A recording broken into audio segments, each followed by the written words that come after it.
What's going on, ladies and gentlemen? My name is Nick. As always, you can call me Tetsu Ninja, and we are once again checking out some of the VR stuff that I got to experience during my time at Insomniac Games Studios in Burbank, California. In the first episode, I showed you guys gameplay as with Facecam from a game called Edge of Nowhere.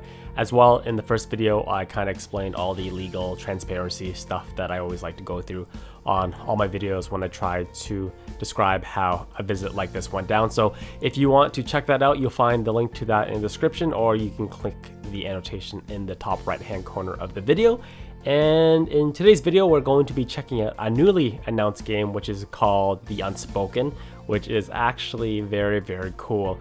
It's a PvP focused spellcasting game. So if you're one of those people growing up and you always dreamt about being a wizard and casting magic in kind of real life, then this game might be exactly what the doctor ordered for you. But before we go off and talk about more about this game, I'll let you guys enjoy the trailer and we'll be right back.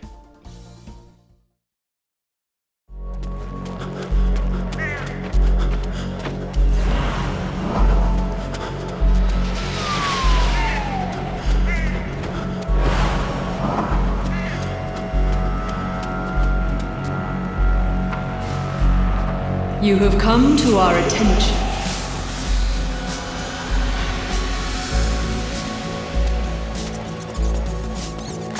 We know what you can do.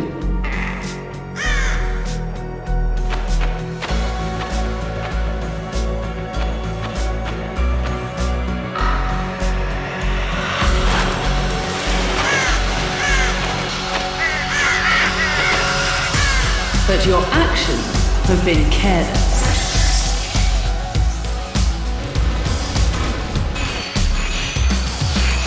We are offering you one chance.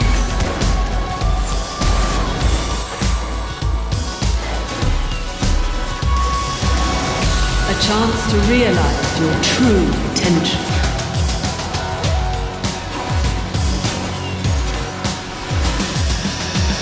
The choice is yours, of course. You can either join the Unspoken, or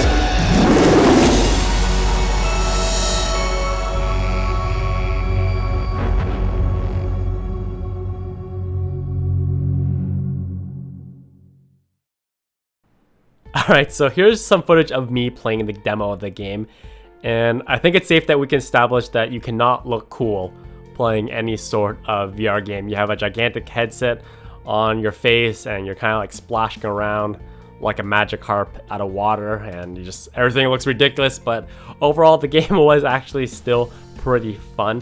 They did not allow us to do direct capture of the game, and we weren't even allowed to put our cameras directly on the screen. Any capturing had to be kind of off screen and not directly in front of the monitor. So this is the best solution that I could come up with.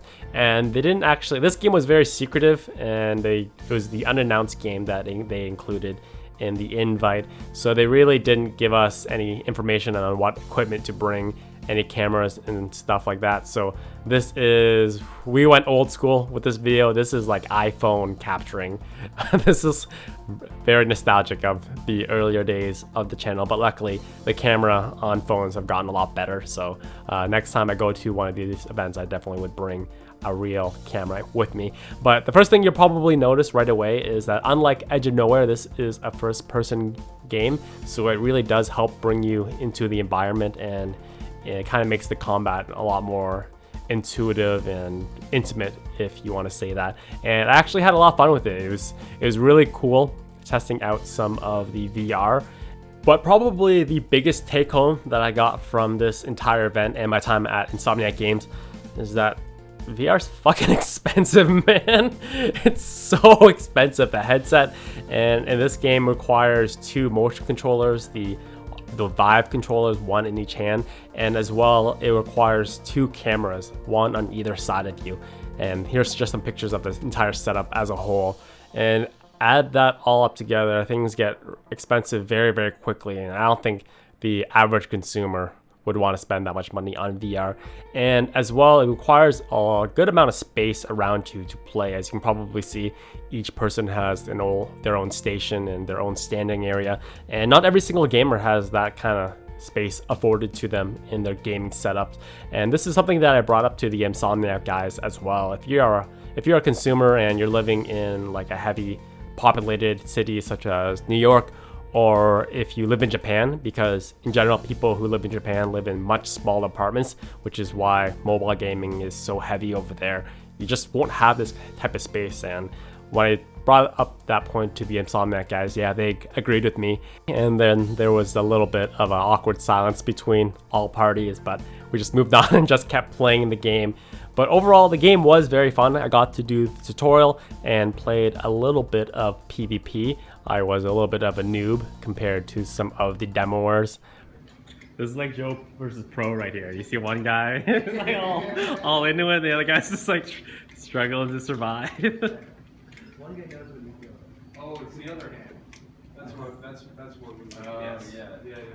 Absolutely destroyed us. But once again, in order to PvP against someone, the other person, you have to find another person who has also all the very expensive equipment that is required. And I don't know how many people out there are going to be able to afford all this kind of stuff and you have friends to play along with, but that's something that only time will tell.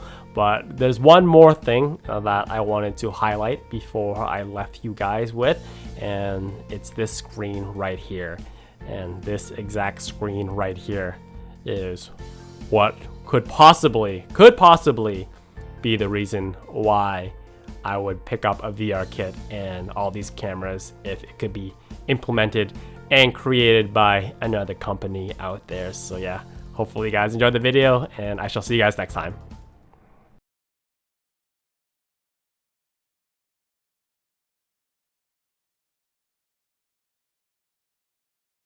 It's time to do